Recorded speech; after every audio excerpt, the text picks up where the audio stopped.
This is the legend of a man named James. As a young boy, James grew up constantly around sport. Lansdowne Park was the place to be for many Ottawa sports fans, and James would often find himself around the Ottawa Rough Riders, an old Canadian Football League team. This constant immersion in local sports would ignite a fire within James, a fire that would inspire him to tell the stories of local athletes. As James grew up, he would find the environment that would best cultivate his passion, Carleton University's journalism program. No matter the sport, James would fervently tell the stories of the Carlton Ravens wherever they were. James was happy. And then one day, something unbelievable would happen. Something that James would always remember. Something that changed his career forever. The year was 1998. The city, Vancouver, Canada. James had already established himself as a strong presence on local Vancouver television and as fluent storyteller of local sport. On one particular day, James received the call of a lifetime, a full-time position covering sport at the Sports Network, TSN. James was excited. This was what his childhood dream was all about. He had to say yes. James accepted the call, and for the next 2.5 decades, James embarked on a spectacular adventure across the world. James has covered everything from the Olympics to the NHL to the CFL and everything in between. He would also win 4 Canadian Screen Awards and 3 Gemini Awards for his work, and would be known as the guy on the left. If you are a sports fan in Canada, then you know who James is. James has told the stories of many athletes, but now it is time to tell his story, his adventures, his legend. This is the legend of James Duthie.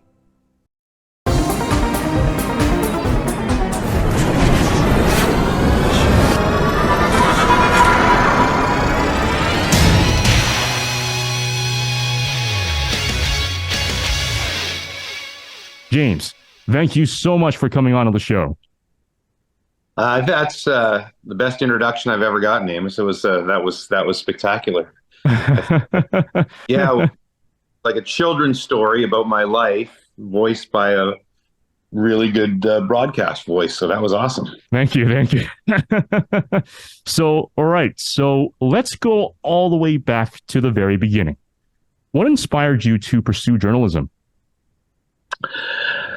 I loved, like, it would have been sports from the outset. I think, like a lot of young Canadian boys and girls, I loved sports, as you said so eloquently in your intro. I pretty much played everything growing up. Wasn't great at anything, but just loved sports, loved watching on TV, spent all my weekends in front of the television watching everything. CFL, NFL, hockey, college football, college basketball, you name it. And you still believed I was going to be a professional athlete. I was a decent high school football player, and I was under the delusion that I was going to play in the NFL or the CFL at least. And somewhere along the way, I think in grade maybe 12, I realized that probably wasn't going to happen. And what would be my next option? And I literally, Amos, remember walking into the guidance counselor's office at Gloucester High School in Ottawa and saying, I want to do something in sports, but I have no clue what to do. And she sat on her little computer, which was probably like a Commodore 64 or something back then, and typed in sports into her like Canadian University website, even though I don't even think there were websites back then. And up came, I think there was sports administration at Laurentian University, sports management at Brock, Ryerson Broadcasting, and Carleton Journalism. Those were the things that came up in her little search. And that's basically where I applied to most of my my university courses. I actually was going to go to McGill and take phys ed and become a gym teacher, but that's a whole other story. But yeah, that's why I applied to Carleton. I wish I could tell you a more eloquent story about wanting to be a journalist and pursue the truth and all those things. But in the end, I wanted to be a sportscaster, and I thought that might be my ticket. Yeah, and as we would see, as we would all know, that would work out in wonders over all these decades. What were the greatest challenges that you had to face when you transitioned from high school over to Carlton's journalism program? Well, first of all, I thought I'd made a big mistake. As I said, I was going to go to McGill and play football and take phys ed. And I decided at the last second, I'm not sure why. I sort of tell it in my book like I had this aha moment. And I'm not sure if that's, true 20 years afterwards. Our memories get foggy. I'm not sure what made me decide to not go to McGill and to go to Carleton. Part of it was money, I think, because my dad didn't want to spend the dough on me being in residence. And he said, you got to find you. We live right here in Ottawa. Why are you going to go and live in some dorm? So, that was part of it. But the first year of Carleton journalism, I found really challenging because it was a lot of theory. And I did not like theory. I was a good student in high school, but I didn't have time for deep thinking, long essays, boring classes. And that's what, if I could make one criticism of the Carleton journalism program, that first year was rough because there was so much of that. And I wanted to get a microphone and go do stories. And that doesn't really happen until, at least when I was there, until second and third year, which I loved, by the way. But first year was a lot of that. Marshall McLuhan and the media is the message and all this stuff that I really wasn't enjoying. So I thought halfway through first year, am I in the right place here? But I toughed it out just because I didn't really have any other options of anything else I wanted to do. And I'm so glad I did because after that, it got great and I really started to love it. Yeah. And what was Carleton like back in those days? Well, it was great. My one regret is that I didn't go away to school despite what I told you about McGill. I don't think I got the full experience that you get when you go to live in another city and stay in res for a year. I lived my parents had a condo about 10 minutes from campus, and they were retired and basically lived at their cottage. So I had a great life. I lived in this beautiful condo and drove to school every day. And a lot of my friends from high school didn't go away either. It was a weird group where only one or two of our friends went away to school and the rest of us all went to Carleton. And so you kind of hung out with your high school friends. And so my regret would be that I didn't really immerse myself in, the culture like so many students do if you had to do it all again. But I don't think I was a really mature 19-year-old either at that point in time. But it was a great school. Still met a ton of friends in journalism, played a lot of co-ed sports. And it was, now I will say, Carleton, when I graduated high school, was not the university, didn't have the reputation that it has now.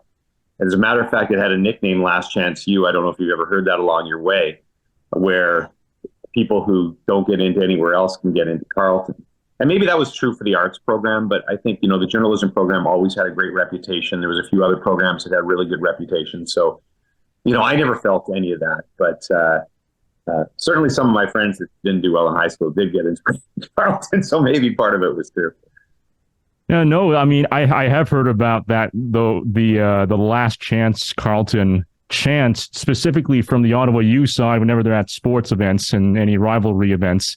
And, for me, I was born in Victoria, BC, and then I grew up in Mississauga. So for me, it was a move out to Ottawa and living on my own, living on res all 4 years, actually, and just surviving and thriving on my own. I did a BA in law at the time. And yeah, no, that full experience that I had at Carleton was really, really amazing. And I still look back on it quite fondly. It wasn't perfect, of course, but I mean, it certainly do miss some of the experiences that I've had over there for sure. And actually, my mom also did a music degree actually at Carleton back many decades ago. The reputation that you mentioned, that's really something that's been cultivated over time through the last 20 something years. And nowadays, the rivalry is famous for being fierce nowadays. But back then, what was the rivalry like between Carleton and Ottawa U back in the 80s? Yeah, it was all about Panda, right? Like, one of my still complaints is that university sports don't get as much love as they should in Canada. This was, of course, my time there was long before the Carlton basketball team became so dominant and had such a great following. But the Panda was the one thing that everybody attended. I was at the fateful Panda game where the stands collapsed, and a bunch of people were hurt, which was awful. But it was, and I had friends at Ottawa U. It was the same old thing where we'd stand across the stadium and chant "What the F's a GG," and they would shoot water balloons at us. And those were some of my favorite days at Carlton was Panda, because there weren't enough days where you painted your face and did all that. So most of my memories of the rivalry with Ottawa U would be Panda. Now, we also went to, because I had some friends at Ottawa U, we went to some parties there, and I had a couple of friends who were more mischievous than I was. And because it was Ottawa U students, like one of my buddies, I can remember, it was a winter party. This was a horrible thing he did, but a few beers in, he took all the shoes that were at the front door, the boots, and tied them together and threw them on the roof of the house. So because it was all Ottawa U students at the party, but they were like legit mad, which made it even funnier. So those are my only real memories of the rivalry, but it was good, innocent fun mostly. Yeah. Yeah. Nowadays we have, the Panda game, of course, is still going very strong, especially after that legendary Hail Mary touchdown by Nathaniel Bahar back in 2014. I mean, that was something to really behold. So, just FYI, when I was watching that game, I guess I may not have been able to watch it in Toronto, or someone alerted me to it, or I saw the clip right away on social media. And I phoned the newsroom right away and said, this has to be on SportsCenter. Like, this is one of the most incredible endings ever. So I take a little bit of Raven pride in the fact that I made sure that was on SportsCenter, and now gets replayed still on top 10 lists and such. That's great. Yeah, no. And it's not just that moment, but also the rest of the rivalry. Now we've got the Capital Hoops Classic, between the two of the best basketball programs in the country in terms of universities. We've also got the Colonel By Classic, which is now in hockey. So nowadays, I think Carleton students are a little bit spoiled when it comes to the amount of events compared to what you actually enjoyed back at Carleton. I mean, that's what I think. Initially. Very true. Like, I'm sure I'm doing a disservice because there were other teams that were decent at Carleton when I was there, but that was basically it. We had a good football team, though, for a couple of years. And you'll probably get into my journalism later, but if I'm jumping ahead on you on a question, but the Ravens actually, I think, played a significant role in my motivation to be a sports broadcaster, in that when we got into television, I think in second or third year, and it was time to go and do stories and go out with the camera and do stories. And one of the first stories I ever did was about Mark Brown, was the running back at Carleton, and he was a star running back. He was awesome. And I went and did a feature on him. And I can remember we had big equipment. It was different days where you had to lug this. People would laugh of this generation where they could just record the story on their phone. I had this giant camera, this huge case. If you can imagine a VHS cassette times 3, that's what we were recording on. And you had to carry the entire box with you. So I had about 50 pounds of equipment shooting this football game and then interviewing Mark Brown. And I remember I would probably cringe if I watched that story now, but when I got the mark back, I got a good mark. And my professor, who's got a gentleman named Ron Tebow, wrote on the piece of paper when he said, "This is really good. You should think about a career in television." And that was the first moment that I said to myself, ooh, somebody other than, my little brain thinks that maybe I could do this. And so I think that was, if you're looking at pivotal moments in my career, that was probably one of them, because I think it's the first second I thought, oh, maybe I can do this, and maybe started getting a little more passionate and pursuing it. Yeah, and it's typically these kinds of moments, as you mentioned, that really inspires you to go to the next level with whatever you're really doing in whatever your pursuits as well. In your case, it was journalism. In my case, when I was covering Carlton sports as a play-by-play announcer, one of the moments that really stuck out to me was actually only 3 years ago, just before the pandemic hit, when Carlton barely lost by one basket, by 1 point actually, in a very, very hard-fought game. Both the men's and the women's teams were playing out of their minds that day. This was over at the Capital Hoops Classic at TD Place. I remember actually calling the game on TSN 1200 in Ottawa. That was really the moment that really spoke to me how much Canada's missing from its own university sports program. Because as you mentioned, there's not a lot of attention that's typically focused or given to university sports programs across the country. But it's these kinds of sports stories where I think really cultivate a love of sport within Canadians in so many different amazing ways. And we see a good example of this down in the US, where university sport is pretty much almost like a religion there, where people live and swear and die by their universities. And it's both inspiring, but also a little heartbreaking seeing that Canada doesn't really have that culture, at least yet. Yeah, I mean, it's been a challenge forever. And, TSN has gone through phases where we've aired, I think back in the day, we used to air not only the Vanier Cup, but also, the variety of bowls out in the East and in Central Canada and the West that you qualify for all of that. And, I just think, unfortunately, it's the nature of the business with budget cutbacks, and unfortunately ratings rule everything, that not enough people watch, and therefore it makes it untenable to do business wise. So, but yeah, I feel the same way. I wish, it doesn't have to be like the States where you're pretty much identified by your college football team or basketball team or whatever it may be. But I wish we had, a little higher degree of that in this country. And like you said, I think progress has been made since my time, which is forever ago now. But I wish we could go further.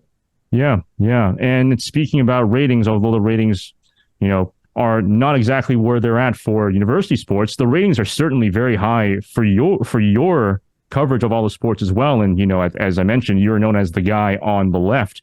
But before getting to that point, still during your time at Carlton, as you were covering Raven sports at the time, aside from the rivalry classics and those very marquee, very special Carlton versus Ottawa U events, what were the early experiences? What were other early experiences at Carlton that prepared you specifically for sports journalism in the way that still impacts you to this day? I would say, beyond just the actual program in journalism, where I would do sports wherever I possibly could, somewhere deep in the archives, somewhere I did a sportscast. You would volunteer or get assigned a position for a newscast. One of the cool things about Carlton, we would do a newscast every week for the 6 weeks or whatever that we were in television. And somebody, 1 week you'd be the producer, and 1 week you'd be the director, and one weekend you might be the sportscaster. And I got to do a sportscast there, which I wish I could find it somewhere, because it would, if YouTube and Twitter and such would be X were around back then, people would have a heck of a fun time with it. We had graphics that we'd have to make our graphics, like we would cut pictures out of magazines. The graphics, of course, for your viewers or listeners, are the thing that go behind the news anchor or the sports anchor. And back then, technology was such that if I was doing an intro to a Ravens football game, we would cut a picture out of a magazine of a football or a football player, and they would put it on this Bristol board and just tape it on. And that would be over my shoulder. They would shoot one camera and then superimpose it behind me. And I can remember, I was like, my first intro, the actual graphic fell off. So you were just left with this wad of masked tape over my shoulder. And that's how low tech we were back in the day. Beyond that, I would say my first broadcasting experience came at CKCU, which was the campus radio station. And again, I was pretty lazy and really late on all this, but I think it came to fourth year, and unlike yourself, I don't know why I never went and volunteered to do play-by-play and things like that. I've always kind of questioned myself on that. Maybe we didn't do it back then. It's possible. I'm not sure. Maybe I was just too lazy or too busy going out with my friends. But somewhere along the way, in my second to last or last year, I said I have to start getting some experience at this. And I walked into CKCU, the campus radio station, and volunteered. And actually, funny story, I had to go for an audition. And I was walking across campus, and a gentleman was walking beside me. And we kept making the same turns everywhere. And finally, we started chatting and realized we were going to the same audition to be a sportscaster at CKCU.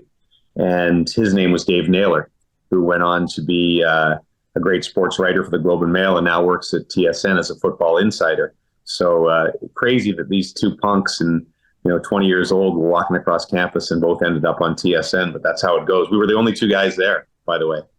And he was way better than me. My sportscast was full of errors. Anyway, I ended up being a newscaster and would come in twice a week and do the early morning news on CKCU. And that was my first broadcasting experience. I also changed my name to Jake because I always thought the name Jake was cool. And so if you ever found archives, it would be, here's the morning news with Jake Duthie. And I don't know why I didn't keep Jake when I went to TSN, but I decided to stick with James. That's hilarious. That's for those of us, those viewers and listeners in the audience, you could somehow find that'll be certainly interesting. Yeah, CKCU is still there, by the way. They're still running. They're still going strong. They've still got a team there. It's good to see local campus radio still going strong. So looking back at Carlton, what do you miss the most from Carlton? I think the same thing that any aging adult would miss is just those times of having no great responsibility besides doing well in school and just having incredible times with your friends. Oliver's was the place to be on Wednesday nights, where the lineup would stretch for miles and people would line up at 5 p.m. to get into Oliver's on a Wednesday night. That's how crazy it was. It was not just the place to be at Carlton. It was the place to be in Ottawa. In fact, I was going to Oliver's when I was still in high school. Sorry, fake ID. And so those fill up a lot of my memories. It's just dumb activities, Frosh Week. Somewhere I made the front page of the Ottawa Citizen when I dove into a tank of Jell-O during Frosh Week in pink pajamas. That probably exists somewhere in the Ottawa Citizen archive. So I think with any university experience, obviously you want to get an education, and I got a great one in journalism at Carleton. But I think mostly what do you remember is the friendships that you make and all the crazy times you have. Nice. Yeah. I think Ollie's is still there. Still there. It was there when I was there. So that's still a very, very important spot for Carlton Ravens. So it's funny. A lot of the things that you mentioned are still landmark places even to this day at Carlton. I mean, a lot of things. I mean, Carlton has grown, but many of the core elements of the Carlton experience, both student life and academic life, still seem to be there from what I've seen. That's the magic of Carlton. One of the top 10, top 5 moments in Canadian sports history I witnessed at Oliver's. We had an intramural flag football game, the championship, as a matter of fact, on the same night that Canada was playing Russia in the final of the Canada Cup. And we actually won the football championship, but had to miss most of the game. And so as soon as we won the championship, we ran across campus to Oliver's, where everybody was watching the game, and literally got there about a minute before Gretzky and Lemieux scored the winning goal in that series. And still one of my most iconic memories. Yeah. In sport. Yeah. And also an iconic moment in sports history in general for Canada as well. And as you would move on from Carlton, what inspired you to move all the way out to Vancouver to work for what was known as VTV at the time? Well, first of all, not to bore you with my whole life story, but I did an internship in my last year at Carleton, which was part of the mandatory thing in journalism, and got a job at CJOH, which is now CTV Ottawa, which is the local station there. And despite what I'd said to you at the beginning of the interview about always wanted to do sports, there were no jobs in sports back then. And I got a job as a news reporter, and I spent 6 years covering murders and fires and politics and all the things you cover as a news reporter, which in the end, I don't think I would have made it to TSN and made it as a sports anchor if I hadn't done news, because I just think it helped me become a much better broadcaster, journalist, reporter, writer, all of those things because of my years in news. I ended up finally getting I always wanted to do sports, despite what my career in news. And it was funny, in Ottawa, all the bosses there were pushing me to stick in news. They thought, I guess, I had a future in news and thought I should be a political correspondent in the Middle East, and it never really appealed to me. So I kept pushing to do sports, and finally got the chance to do sports. And boy, I don't know, Amos, this is a long story to take me to Vancouver. I'll tell it quickly. But one of the most awful moments of my life, one of the sportscasters in Ottawa was a guy named Brian Smith. And I don't know if you know this story, but Brian was an player, turned into a very popular sportscaster in Ottawa, the guy I watched growing up. And true treat for me to end up working in the same newsroom as him and Bill Patterson. And Brian, unfortunately, in the mid '90s, was shot walking out of our station.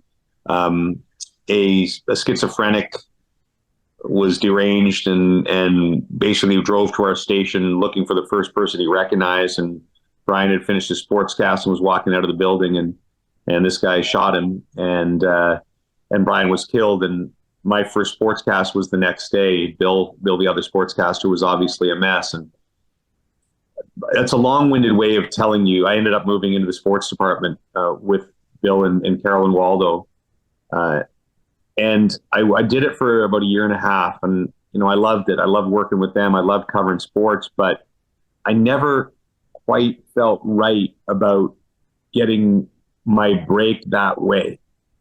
That is the worst possible way you could get the break that you've always wanted in your career. And so it ate away at me, I think, for a couple of years. And finally I decided it was just driving me nuts. And so I heard about a new station starting in Vancouver and applied for a job and got a job there again as a news reporter. So I was kind of giving up my career in sports, but I thought I needed to get away from Ottawa and kind of start something fresh and make my own way. So that's how I ended up in Vancouver. The same time, just as I was about to accept that job in Vancouver, TSN had called me. They'd seen something I'd done in Ottawa sportscasting, and they gave me an audition. And that was another day I'll never forget, because I can remember, driving the cab from the airport in Toronto and thinking, this is the biggest moment of your career, buddy. This is it. This is what you've always wanted to do. So don't screw it up. And so the bottom line is they liked me, but they didn't offer me a job. And so I took the job in Vancouver and moved out there.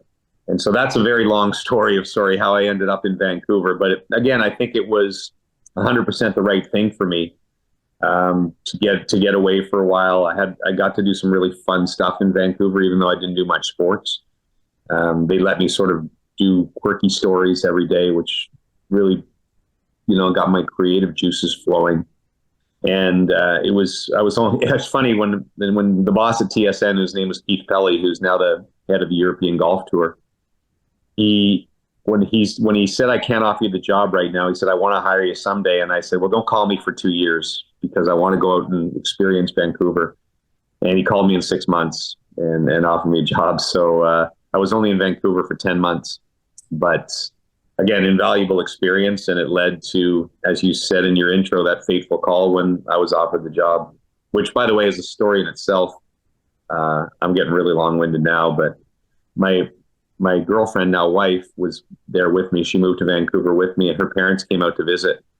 And so we took them salmon fishing on English Bay.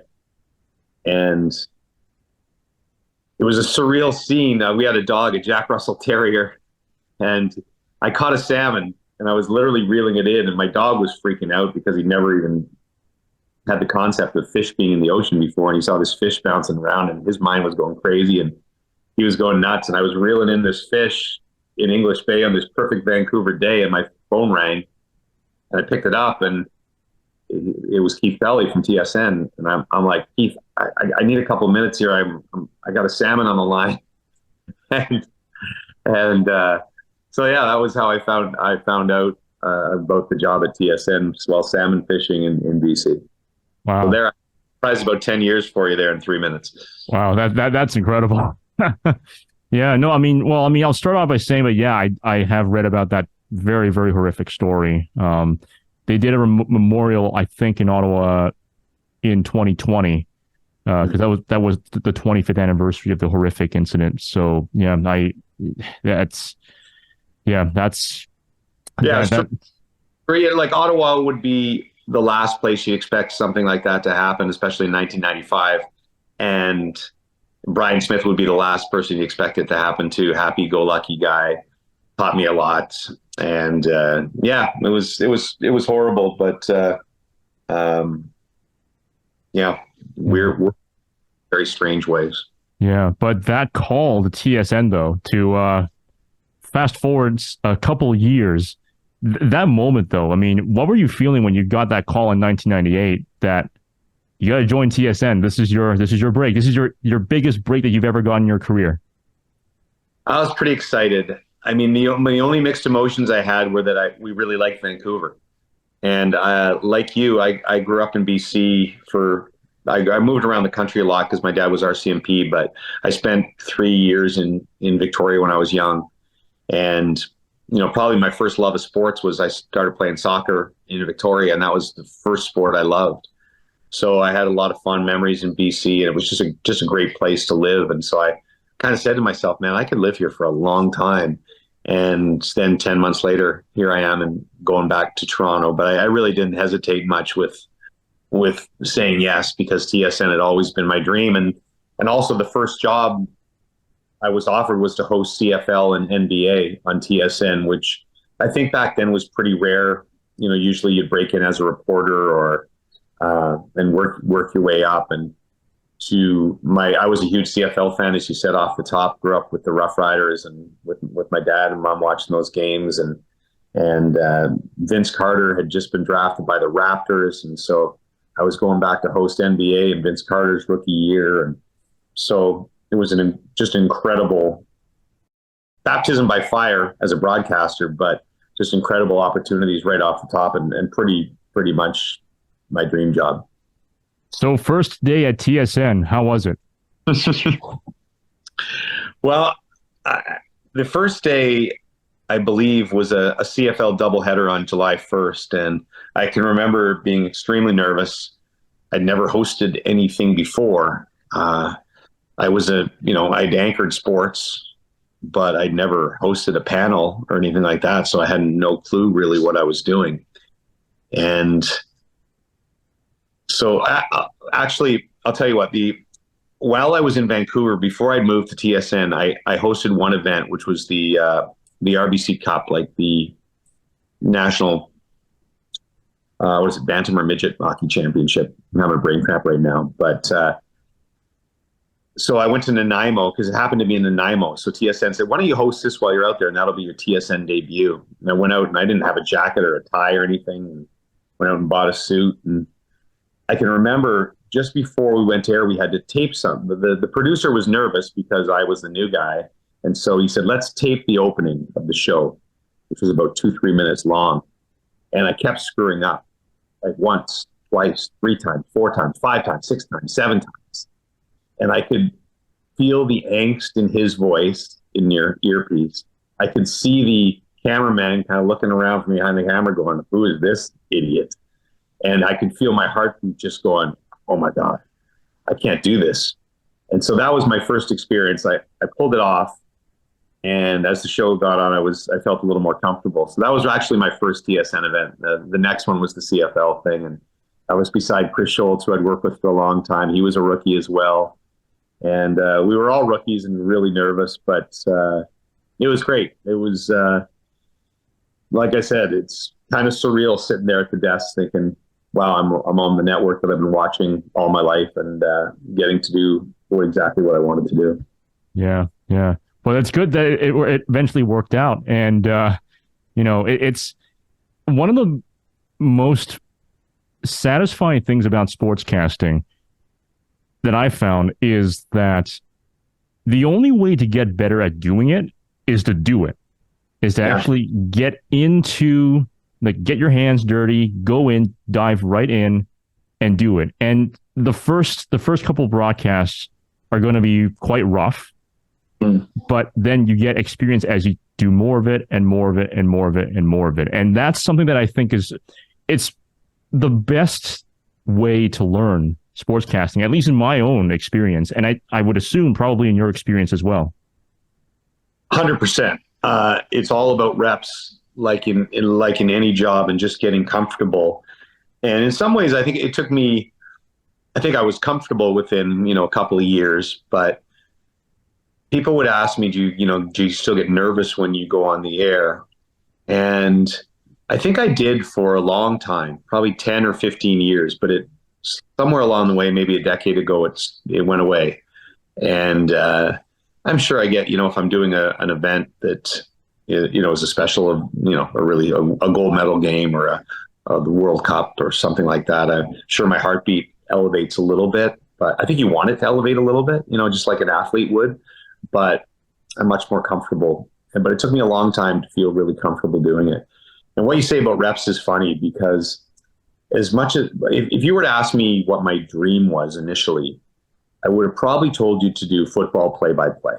That was what NFL, I love the NFL, I love CFL, I love them both. And probably the genesis of sportscasting was me turning down the volume of games, which I'm sure you probably did alone in your house at some point, and do the play-by-play by yourself, which I think almost every play-by-play guy has done.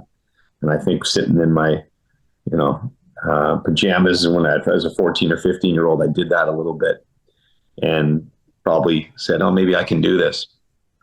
But I never did any play-by-play. I never did it in high school. I never did it like you did at university, ever. I just did anchoring. The first time I ever anchored anything besides that one Carlton Sportscast was anchoring the sports at CJOH in Ottawa. And then when I got to TSN, as I said, I'd never hosted, I'd never done play-by-play, and a few play-by-play opportunities started to come my way. And I say this almost sheepishly, because of someone like you who's put in so much time doing every sport at Carlton. And I know that all across the country, probably a lot of people that watch this are going to be, budding broadcasters.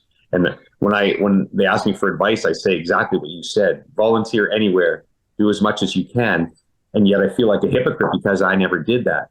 And I think I am probably the only broadcaster in, I would likely say, the world, that my very first play-by-play gig, the very first play-by-play thing I did was an NBA game. That's crazy, right? That's almost insane. But I think, I started hosting and did a couple of years of hosting, and they thought enough of me to put me in some play-by-play situations. But I did a Hawks-Raptors game, Vince Carter's rookie year or second year. That was my first ever play-by-play gig. And so that's nuts. And then I probably did 5 NBA games. I got to do a Michael Jordan game, which was unbelievable. And he was with not Bulls Michael Jordan, Wizards Michael Jordan. And I got to do about probably 10 CFL games. And then the hockey gig came along, and I was a little bit torn, because I thought maybe my career was going the play-by-play way, but it's really hard to turn down hosting hockey nationally in this country. And I couldn't turn it down, and it sort of went from there. Yeah, I found that once you're in this industry in some way, whether it's play-by-play or hosting or reporting, I find that there's a lot of transferable skills between these 3 different areas and the other similar areas within sports coverage in general. In your case, you were able to do play-by-play your first time doing NBA. I mean, the fact that you were entrusted with that showed that you already had the chops for it, but you just didn't know it yet. And then when you started doing it, it's like, oh, snap, I actually had an entire skill set that I actually didn't know about, but actually worked quite well in. And that sort of thing is also really interesting to me as well, because for me, it also helped out also in my legal practice as well. Working as a lawyer full time, it also helped me in the courtroom when I have to be on my feet and make sure that the judge isn't yelling at me or getting angry at me because I didn't file this one affidavit or whatever. Right? So I neglected to mention that I took a dual major in law, and that was always my thought, that I would go to law school if the journalism thing didn't work out. Now, by the end of my 4 years at university, I was pretty sure I didn't want to go back to school and do what you went through to become a lawyer. But that was kind of always my plan. So I did take a lot of law in university. But yeah, I don't think I was cut out to be a lawyer. And I also want to say, I don't know that I would have been good at play-by-play. I don't know that I have the voice of a Rod Smith or the cadence of a Al Michaels or whoever it may be. But I guess that's my only pang of regret in a career that doesn't have many, is that, would I have been decent at it? I don't know. Probably not. I probably ended up where I should have ended up. I think usually you end up doing what you probably should be doing. And I think that hosting is probably what I should be doing. Yeah. Well, you didn't miss anything. Well, actually, you missed a lot of torture through law school. It was not fun. So I would not recommend. So what's a day life at TSN, and how has it changed over the years?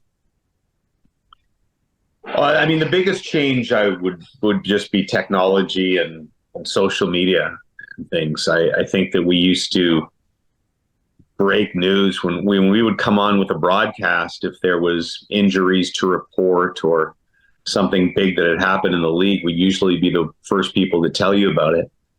And that just changed so much with everything, particularly Twitter. I think, around 2010 or so, when social media just became where everything was reported first. So that's probably the biggest thing. It's just technology that way. Beyond that, I think that just the way, even when I started Sports Desk / SportsCenter, used to be called Sports Desk, that was the show to be on, because again, not all the games were on, not as many games were on, even in the early 2000s. And so everybody, including myself as a viewer, would turn on SportsCenter at 10 o'clock at night or 11 o'clock at night to find out my highlights, or in the morning. And, SportsCenter still exists and thrives, but I think most people have seen stuff on their phones by now, right? Something happens, it's instantaneously out there in some clip.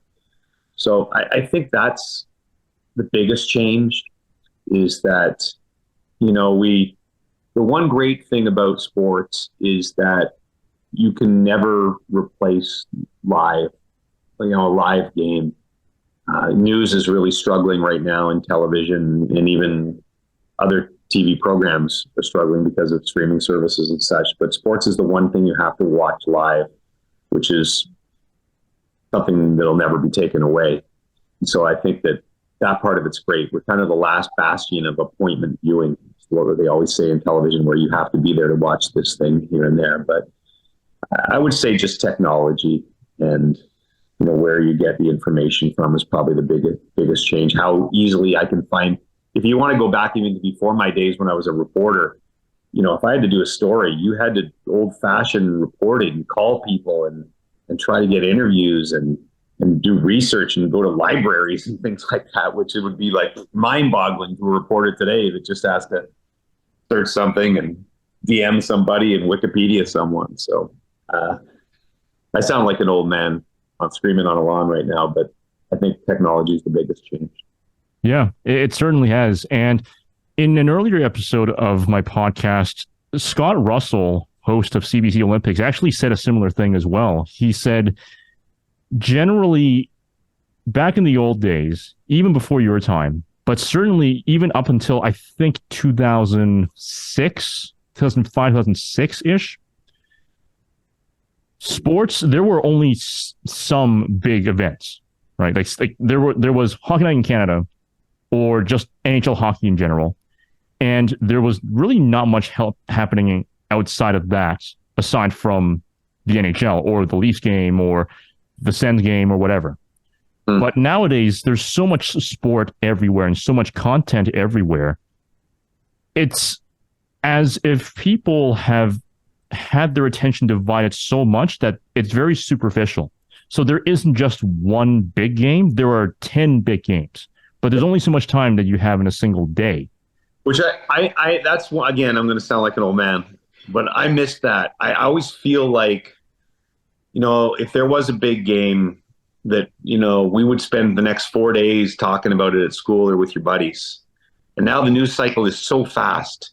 I used to say it's 24 hours gone, but now it's like gone in 2 hours. Something's old, and which is incredible to me. So that, and I don't know that this generation, like I have kids, around 20, and that they have will have the moments etched in their mind like I do, of certain things, sporting moments. Like I talked about the Mario Gretzky moment, because they did seem fewer and far between. When I was in Ottawa sportscasting, there was maybe, like you said, the Hockey Night in Canada, and there might be one other game on during the week, and that was it. And, if you're a baseball fan, there might be one Blue Jay game on a week or one Expo game on a week. I would spend most of my nights answering the phone 5 to 2. That's what I did. And because that's the only place people would look up our phone number in the phone book and call us to find out who was winning the Leafs game, which is, like I said, mind-boggling to anybody under 30, probably. Yeah, no, I'm also in my 20s, but I remember very clearly the old days, the last of the old days, when things like what you just described were the norm, where there were several big moments that people could remember.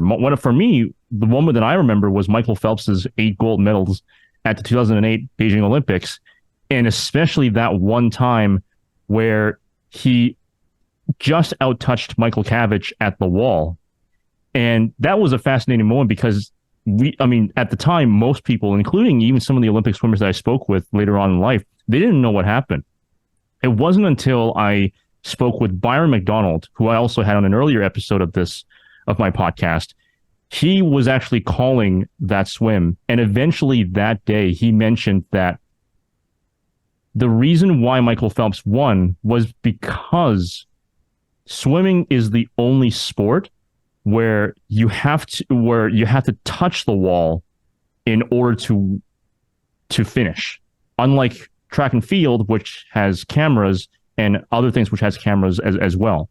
So it turned out that with the touch pads, with the Omega touch pads, you had to exert somewhere between 3 to 4 kilograms of force in order for the touch to register, right?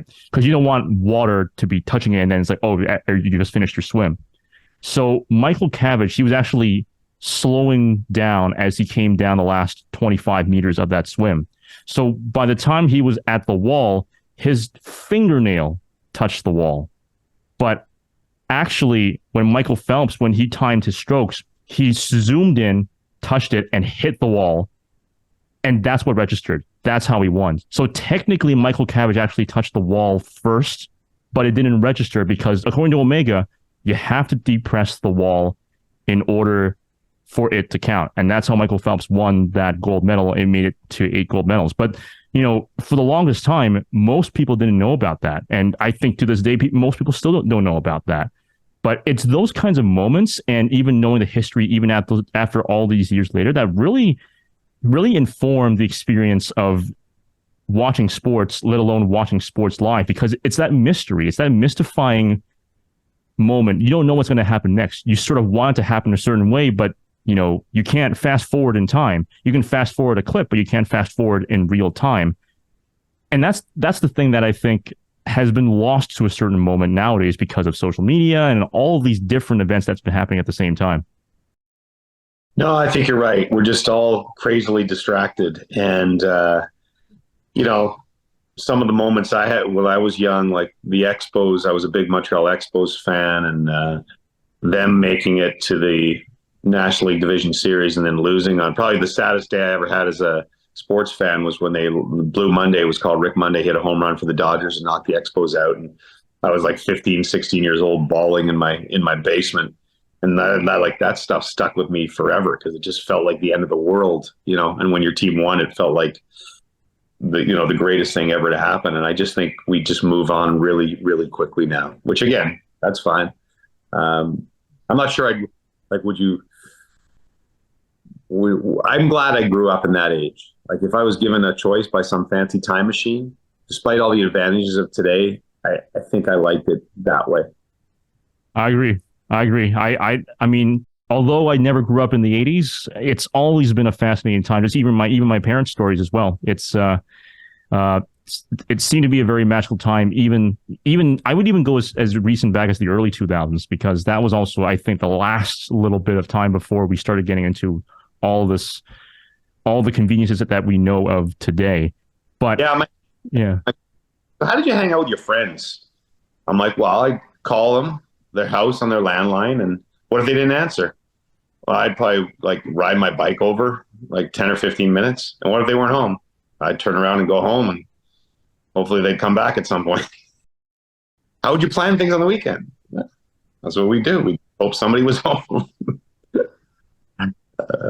No, that was also a bit of my early life up until high school when smartphones really started taking over the thing. That was in the 2010s. And speaking of 2010, that was a big year for you as well, because Vancouver Olympics.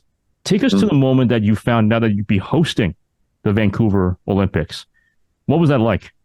I don't remember that was one moment or a series of phone calls. It's not like that call on the fishing boat in Vancouver where it's in my mind. I think that, as soon as we acquired the rights to the Olympics in 2010, I knew I was going to be hosting something. And it was just a matter of, what time slot you would be in and who I would be working with. And I was incredibly fortunate. I got to host the Olympics during the day with Lisa Laflamme, the former national news anchor. So Lisa and I would be on for, I think, most of the day, 10 to 6 or something like that. And then I would rush down to do the hockey games at night. And so it was an incredibly wild, busy time. I was getting 2 hours of sleep a night, but probably one of the best times of my life. And when people ask me what's, your favorite moment at TSN, I have a long list, but that, and in particular, being there for the Crosby goal, I was about 30 feet behind the net where our set was when that happened. And when, we've been having this conversation about these moments that'll stay with you forever. That's right up there on the list. I wrote about it in one of my books that I almost missed the goal because my son was playing in a big hockey game back home. And I don't know why they would schedule at the same time as the gold medal game. That was insane. But somebody had texted me on my BlackBerry, I think it was back then. And I was looking down, a parent was texting me a score and looking at my phone. And the arena was so nervous. Remember, it was overtime against the Americans. And I think all of Canada knew how big this was because it had been this incredibly successful Olympics.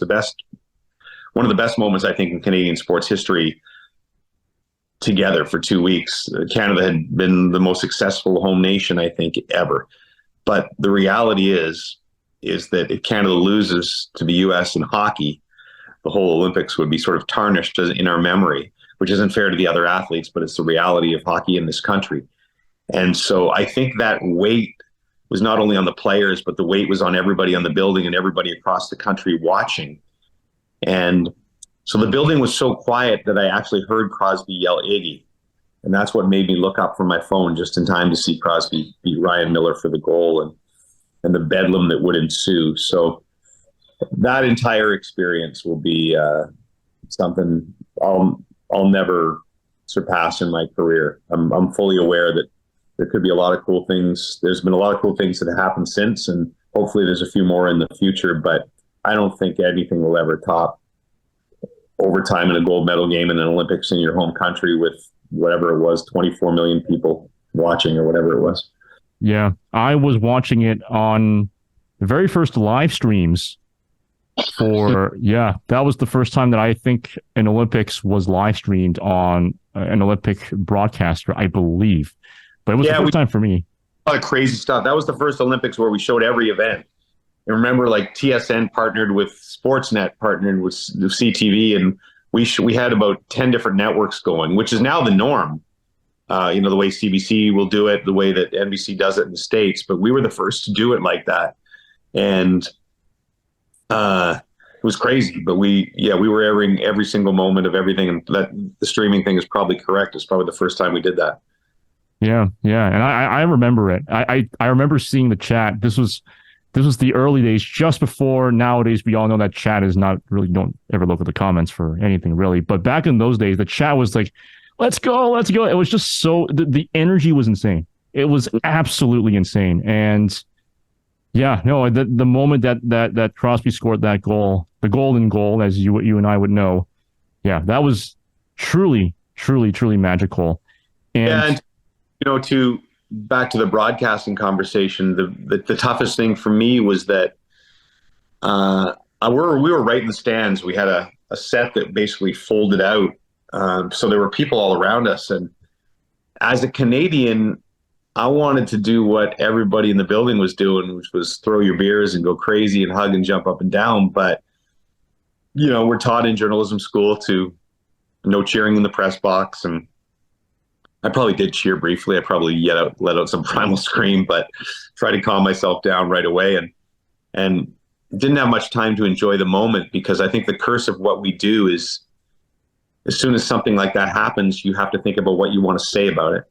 And so my wheels were already turning. Is how do I put this in perspective of what this means? And I've never really watched that broadcast. I don't even know if I did a good job on it or not. Probably not, but I don't think anybody cared, because all of Canada was drunk and going crazy. Yeah. And these kinds of stories, as we mentioned earlier, really leave an impression onto people. And as a storyteller, how do you tell a good story? I don't know that there is an answer or a formula to that. I just think it's I'm glad you used that phrase, because that is the key to all of our business, right? Whether you're in news, whether you're in sports, whether you're a host, whether you're a reporter, whether you're a play-by-play person, whether you're an analyst, whether you're a director or producer, you're just trying to tell a story, right? And that's what we do.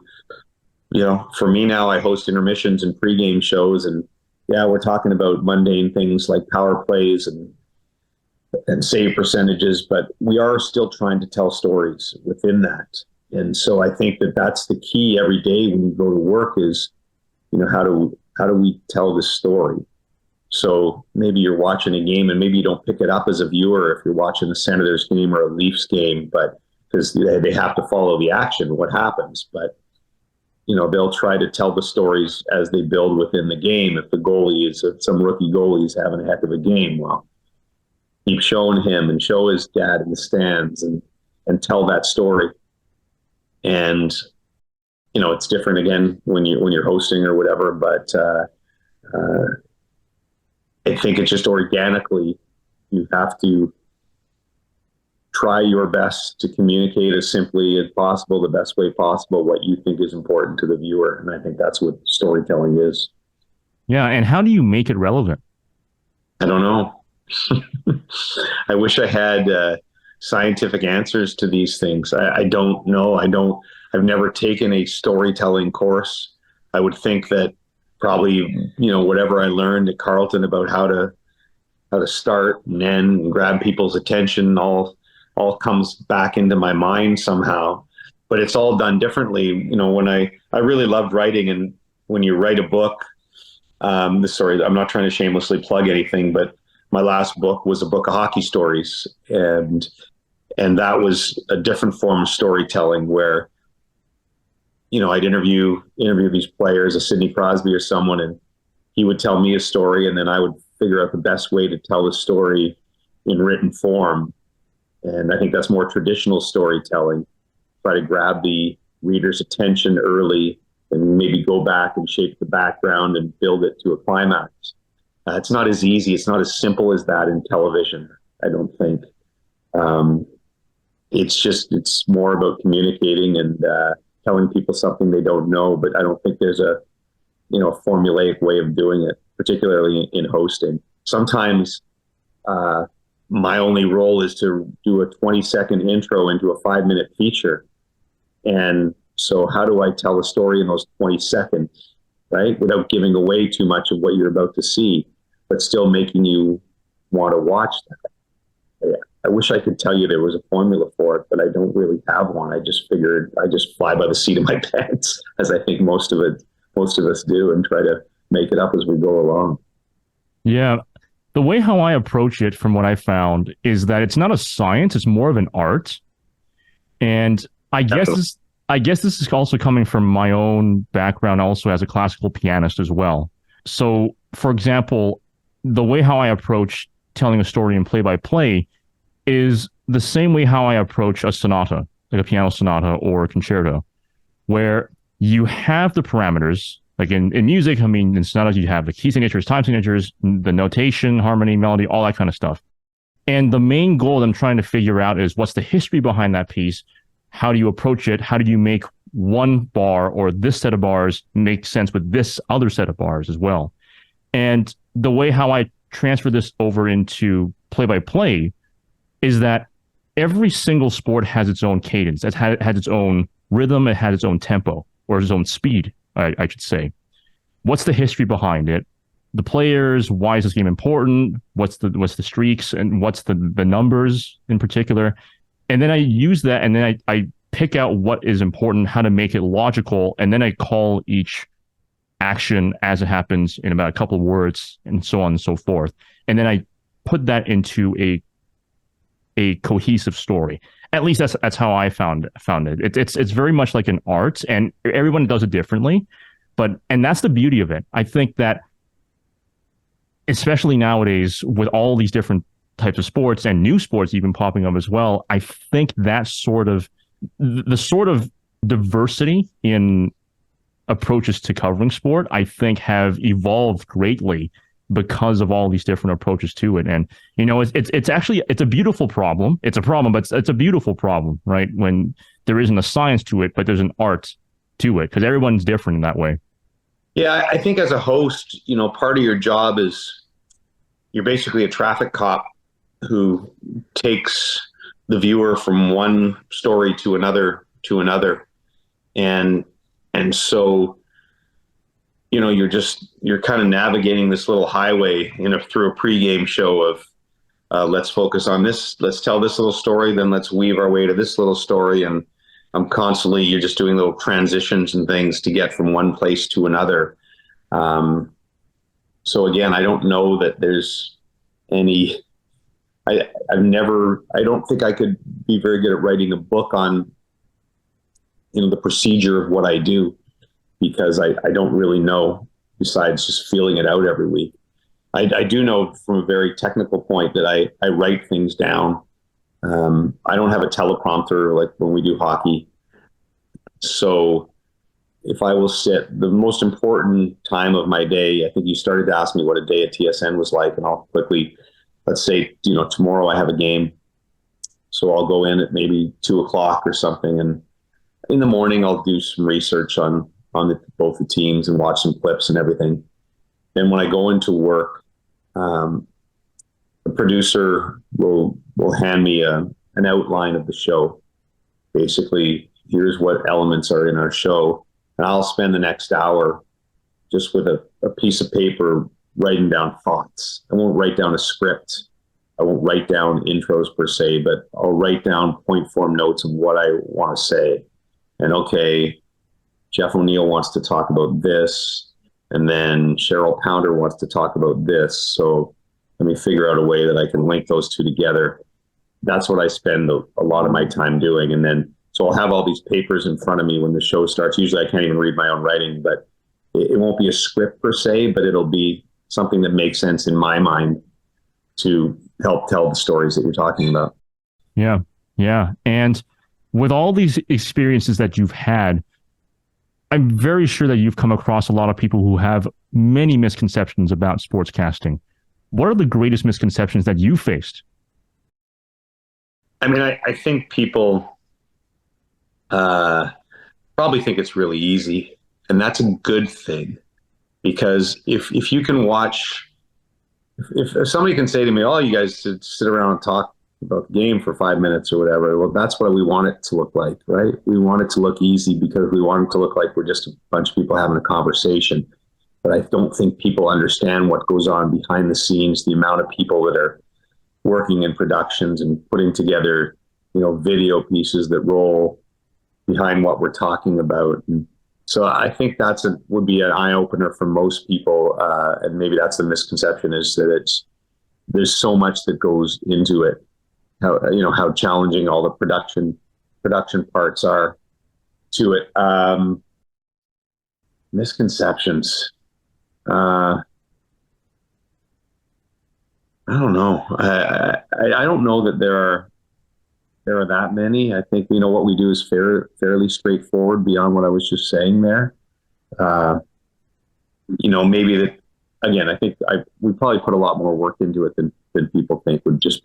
This would be the biggest thing. I think that it would appear that you just show up, sit down, talk about the game, go home, and there's definitely more to it than that.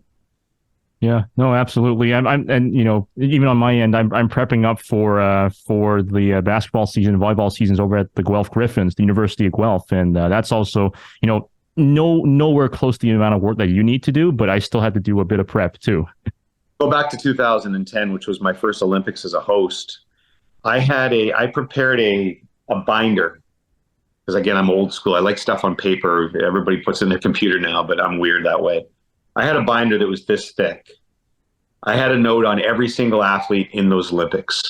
Like if there would be, 30th ranked ski jumper from Lithuania, I would have at least one little story to tell about that person. And it was a huge mistake, frankly. I spent 8 months, it was like studying for the bar exams. 8 months, like hours a day preparing all of this stuff. And then I realized as a host, I used less than 1% of it. I would get to tell half a dozen stories a day because we were going to so many live events. So sometimes I'd have a minute to fill in between, and my job was to find the best story to fill to transition from cross-country skiing to ski jumping or something.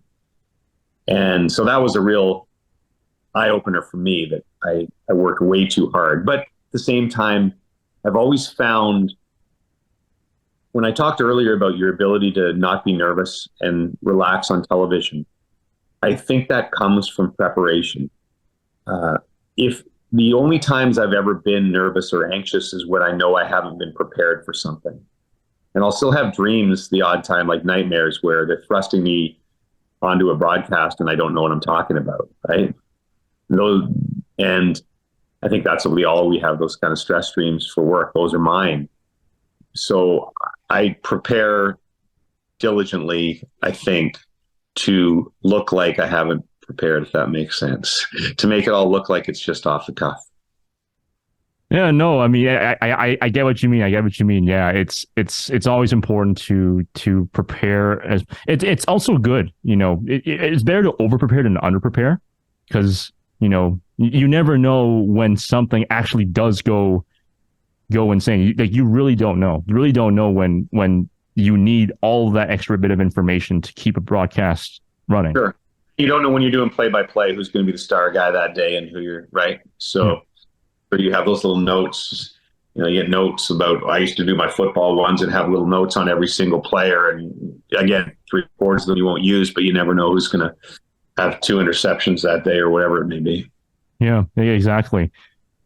What are the most important lessons that you've learned from your career so far in sportscasting, and what advice would you give to aspiring sportscasters? The most important lessons I've learned, beyond the preparation, I think that a lot of what we do is just basic human sense, to be good to people, to realize just because you're the person in front of the camera, you're no more important than the camera person, the audio person, the assistant producer, whoever that may be. Like, when there's all these elements that go into making a good broadcast, and we've all heard of like the egomaniacal anchors. You see clips on YouTube because they think they're the show and you're not the show. Particularly in my case, where people are tuning in to watch the game and they probably couldn't care less if it was me or a dozen other people hosting it. So you're not the show. Like, my job, I think, more than anything else, is to make the analysts beside me the stars if I can. But the game is always the star. So that's the biggest thing. The preparation that I talked about, the old expect the unexpected, because no matter how much you can prepare, weird things happen in sports all the time. And that doesn't just mean on the field, but crazy scandals off the field. A great example, the first night of the Olympic Games in 2010. So, Lisa and I are preparing to do a 2-hour preview show leading into the opening ceremony. And that was the day the loser from Georgia died, falling off the track in the middle of the afternoon. And so all this prep work we'd done, weeks and weeks of prep into this 2-hour show to open the Olympics, is completely tossed aside, an hour before air. And we have to figure out how to open an Olympic Games while talking about the tragic death of an athlete. So I think that those kind of moments, they happen, obviously, maybe not to that extent, but things like that happen all the time. And so you have to be ready to have something happen to you that's completely unexpected, and just roll with it, which is, in many ways, you don't want deaths like that, but in many ways, that's a lot of the juice of the job is, okay, something's happened. How are we going to do this? And let's go. Yeah. You got to roll with the punches, as they say. And, it's one of those unfortunate moments that does happen. I remember that tragedy as well at the Vancouver Olympics. But as you said, you got to roll with it, and you got to be able to adapt. I mean, adaptability, especially in this day and age, is probably one of the most important skills, really, in any profession. Question about advice, and I know we're running out of time here, but look, some of the things I said, like, get as much experience as you can, despite the fact I didn't do play-by-play until then. But the only way you're going to get decent at this is reps. I think that young people today have a much bigger advantage because you have phones and you've talked into a camera your whole life. Whereas for me in like the 1980s, it was a foreign concept, right? Maybe your dad had one of those big old 20-pound video cameras. Besides that, we didn't talk into cameras. We didn't do FaceTimes or Zooms or any of those things. We just talked face to face to people. And so for me, my first couple of years in the business, it was really getting used to talk to a camera was a really strange thing. And so I think already this generation has is much more comfortable with that, because that's all we do is talk into phones. But practicing, I often tell the story that I used to, be driving, and the little digital clocks you have in your car, when it would change the minute, I would pick a subject and try to talk about it for the next minute without screwing up. Because one of the things, obviously, as a broadcaster, you have to try to eliminate the uhs and ums and likes that we all say in normal conversation every day. So I would say, okay, I'm going to talk about the Ottawa Senators for 1 minute starting right now. Well, the Ottawa Senators are off to a rough start to the new season. They've had numerous injuries, and go on like that and try to talk like a broadcaster. So little things like that I would do. Those are sort of nuances of the business. The bigger picture is just trying to be good at everything. Like you just said, you have to be a jack of all trades. The reporters, the writers are on TV. The people on TV now have to write, and you have to be good at all of those things. So if you're just a good writer, you better get comfortable in front of the camera and communicating that way. It's a tough time in the business. I know that there are some people these days that tell people to run and hide if they want to pursue this business, because it is shrinking incredibly fast as far as the number of job opportunities out there. I'm not one of those to say that, because how am I to know that you or somebody listening is not the next whoever it may be, right? The next Rod Smith or Kate Burness or whoever that may be. So if that's your dream, like if a bunch of people told me not to chase it, and if I had listened to them, I don't know what I'd be doing. Probably working the drive-thru somewhere. No offense to anybody working the drive-thru. So chase the dream. I guess the one advice I would have was have a backup plan, because it is tough. And if everybody wants to be on TSN, one thing about our business is that, if you take law, let's say, I don't know what the percentage of, high-end successful people in lawyers, maybe 10%, 15%. Maybe in medicine, it's 15% or 10% or 20%. In broadcasting, it's probably a half of 1%, right? That have, the really good jobs. And that's the reality of it. So have a backup plan that, pursue it with everything you have. But if it doesn't work out, have something else that realistically you'd like to do, would be my only sort of asterisk on chasing the dream. Yeah. No, that's some great advice as well. And no, it's been a great time talking with you. I mean, James, thank you so much for coming on the podcast. I know you've got to run very quickly after this, but yeah, I mean, I think our listeners and viewers are going to be very, very appreciative about all the lessons that you've learned, and for you to have told the living legend of James Duthie. Thank you so much. Like I said, always great to talk to a fellow Raven. I know you got the chops for broadcasting, so I can't wait to hear you call some more games and put that silly law career aside, and just the real important stuff, which is calling football and hockey and basketball games. Oh, right. Well, yeah, I'm giving some fun to that. And thank you to our audience for tuning in to the living legend of James Duthie. This has been the legend of James Duthie. You can follow him on Instagram at TSN Duthie, and also on Twitter, now known as X, at TSN James Duthie. So you can follow him on those social media as well. You can also follow us on our website, thisisthelegendof.com, and also on our social media as well, and on your favorite podcasting platforms. Be sure to subscribe and donate to the show if you'd like as well, and click and like the notification button so you won't miss any of our content. Once again, thank you so much. Signing off for now, this is Amos Vang. Stay safe, stay healthy, stay legendary.